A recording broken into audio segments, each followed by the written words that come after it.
dedicated to Eastern and Southern Kentucky. This is WYMT Mountain News at 6. On the night before Thanksgiving, many people are on the roads. This year, AAA expects more than 50 million people to drive for their Thanksgiving plans. They expect the busiest day on the road is today. WYMT's Emily Bennett spent her day along Interstate 75 talking to folks in the rush to visit their family. Emily? Yes, Steve, I've been playing my own kind of license plate game, trying to see how many out-of-state plates I can spot. Right now it's about 10, but I talked to a lot of people who are traveling more than 7 hours. Millions of people are gassing up and hitting the road to see family. Flint, Michigan. Knoxville, Tennessee. Atlanta. Many traveling several hours. 10-hour car ride, so it's not exciting, a lot of traffic. Traffic, the never-ending story of a car ride. And the traffic on I-40 was terrible. I mean, there's cops it says the I-40 challenge, there's cops every 20 miles. Many trying to avoid interstates. Thankfully, we actually get off of 75 at this point and get to travel back roads. Trying the quickest path to their destination. I don't like it. I want to be able to zoom on down there. Some taking their pets along for the ride. Fun until she starts walking back and forth all over us, starts panting, bad breath. She wants to get out of the car. She's getting tired of it. And others trying anything to pass the time. I'm also helping them make some Christmas ornaments, so we're going to work on that in the car and sing. We like to sing. But family, making it all worth it. It's all our families from Ohio, so we get to see all our relatives, and then we basically just, that family feeling with all the food. And yeah, the food's nice. Good times, good memories. Treasuring the time with loved ones. Now, everyone I talked to today is very anxious to see their family, but food is also on their mind. They want that turkey and, of course, Grandma's mac and cheese. Now, I'm live in London. Emily Bennett, WYMT Mountain News. Emily, thank you. Beautiful sky behind you tonight, too, there along I-75 in London. Well, as many of you hit the roads, we will keep a close eye on those gas prices. Here's what you can expect in eastern Kentucky. Kentucky's average of $2.37 is about 22 cents cheaper than the national average. You will notice around Interstate 75, where Emily is, gas is cheaper, and you will still find the lowest price we could find in Bell County, where it's about $2.17 a gallon. High winds caused issues across the Bluegrass today, leaving thousands without power. Take a look at this picture out of Breathitt County. AEP officials sent that one to us. As you can tell, downed and damaged lines are the root of the problem. WYMT's Connor James is keeping tabs on this and joins us now from the newsroom. Connor? As about 5:30, there were about 3,700 outages across the region that Kentucky Power was responding to. That number is down from nearly 5,000 earlier. The issues went as far as Boyd County and spanned to areas like Perry County. Those with the Hazard District's Office of AEP say most of their problems were not in Perry County. This video from the location near the Emelina community of Knott County, you can see a tree tore down one of the power lines, splitting one of those poles over there in half. Most of it come in around between 11 and 12, so we're in the process of assessing our damage, and I've still got some more contract crews on standby waiting to we get that assessed in case to go into bigger cases of trouble.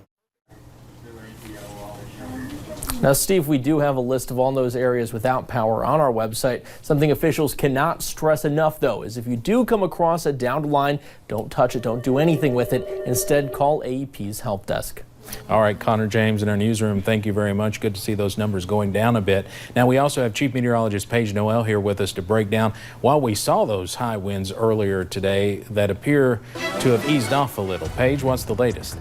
Well, really the simple thing is we just saw a pretty strong cold front move through. If you've been tracking this cold front like we have, it did bring some snow up into parts of the northwest, brought even some tornadoes a little bit further to the west. Now for us here at home, it just brought us those very gusty winds throughout the day. Here's a look at that cold front right now, though, moving out of the area, and as that continues to move out, we'll continue to see those wind speeds start to die down. We're still seeing those wind speeds increasing, especially if you're looking up to the north where that low pressure system is.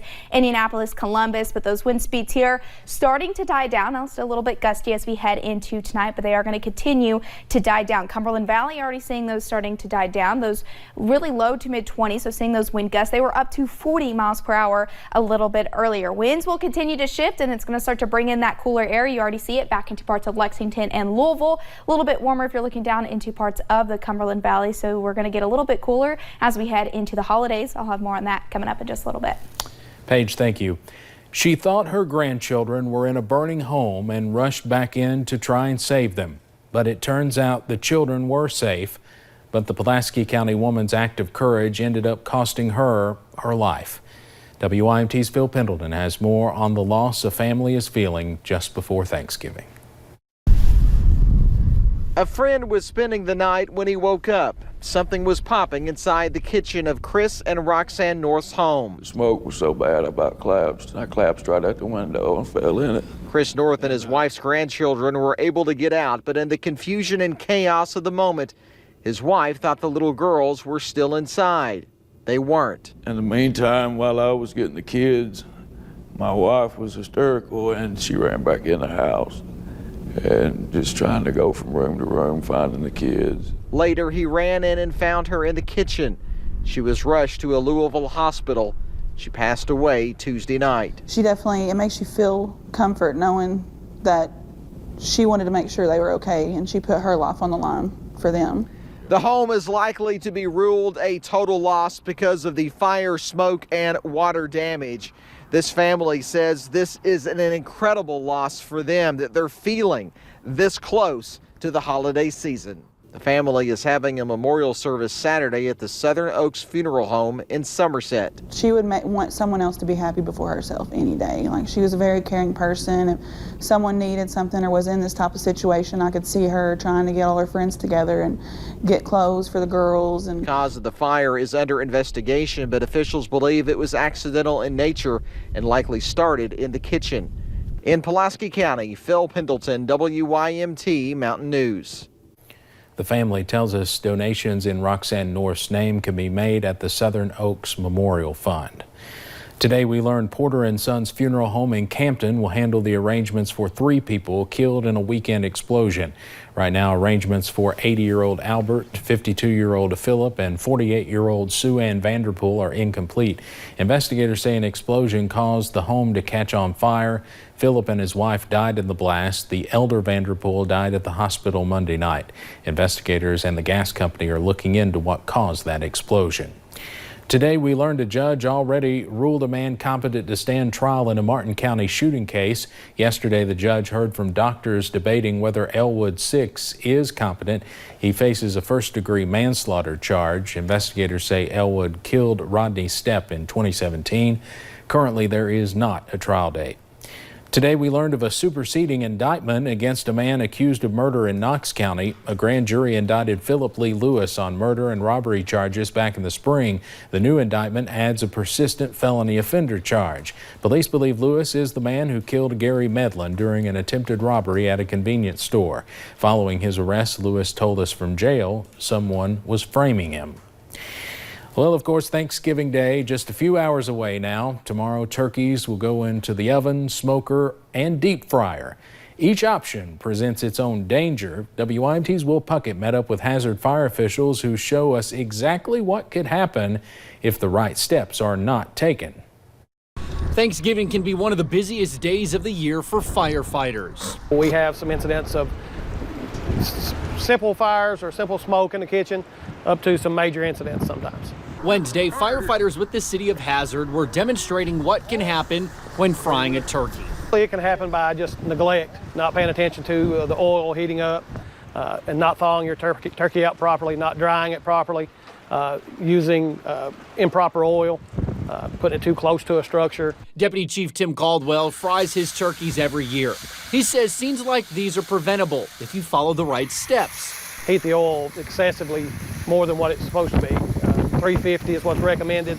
We had to get the oil well over 400 degrees, and the turkey was frozen, and still it was a task to try to do. Getting the turkey to do this was hard, but it goes to show how much paying attention to what you are doing matters. Have an area where it's the wind is reduced, not directly on the burner, also not close to your structure or on a porch or in your garage.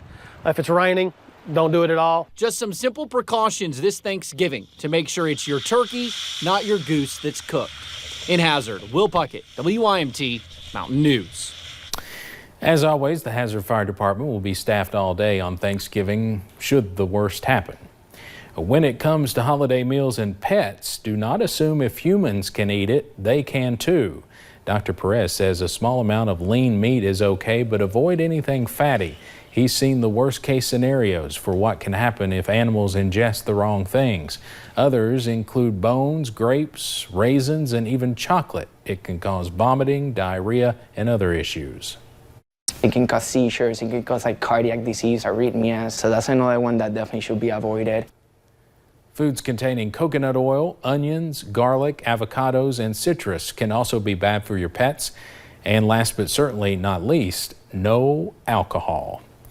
Whitley County and Elaine Stott looks to start this holiday season on the right foot. She won immunity last week on Survivor, protecting her during Tribal Council. This week, castaways have the option to eat and forego the challenge or compete for immunity. There are only a few remaining episodes until the finale, and there are only 9 contestants left, including Elaine. Find out if she can make it to the top 8, beginning at 8 o'clock, right here on WYMT. Now, which turkey will you be as we head into tomorrow? Will be sunny, rainy, cold, maybe continue to be windy. I'll tell you that and more coming up in just a little bit. But first, it's not just the big retailers preparing for the Christmas shopping rush. See how local businesses are getting ready for Black Friday.